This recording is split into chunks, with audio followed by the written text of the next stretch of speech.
me and Farnell went down to the lake, trying to see how many fish we could take. It was a fine day for going fishing. But sitting around the house wasn't cool just then.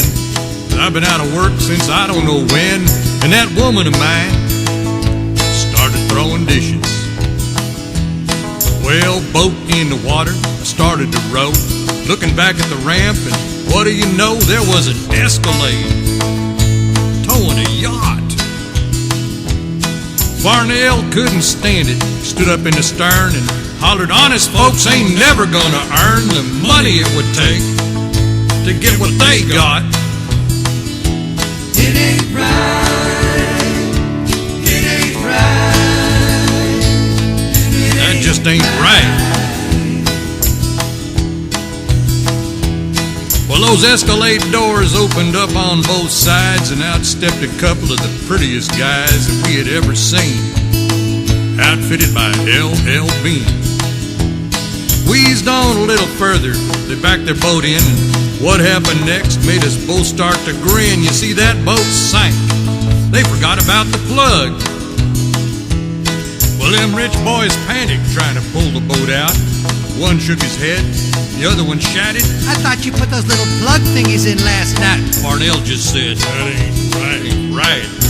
About 100 grand sinking like a rock. It's burning there way too much painful to watch." But Farnell just said, "It ain't right. It ain't right. It ain't right, it ain't right. Yeah, that just ain't right."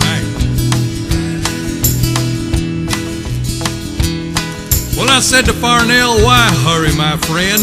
Let's drink another beer and watch how this thing ends, as those two city fellers try once more to launch." Well, this time around, the plug was in right, but the bow rope broke and the boat floated right towards some big old rocks. Things wasn't looking too good. One boy waved and hollered, and the other one tried to crank up the motor with all of his might, but the cranking battery acted graveyard dead. Farnell just said, It ain't right, "That ain't right. it ain't right, it ain't right. All that money, not a brain between them. I wouldn't have believed it if I hadn't have seen them. It ain't right." Well, right about then, a miracle occurred. That big old Mercury spit and it purred, and he opened up the throttle. Well, that's when things got real bad. The sound of that propeller hitting them rocks, fiberglass breaking, was a full system shock, but he kept it a-going up on a plane. Jumping up over the trailer, right through the back of that Escalade.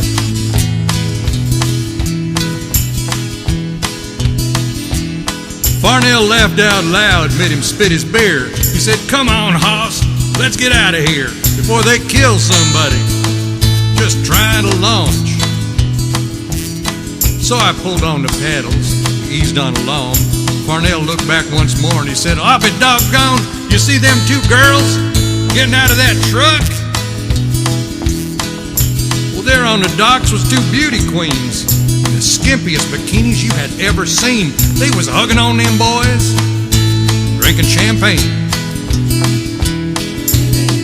It looked like a Barbie and Ken convention.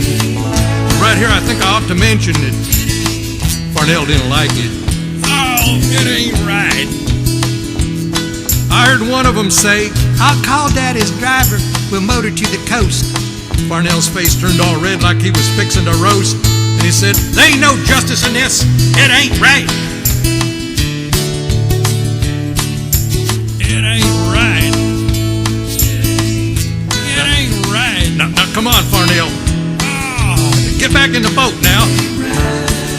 You're scaring the fish. Farnell, you can't swim. It ain't right.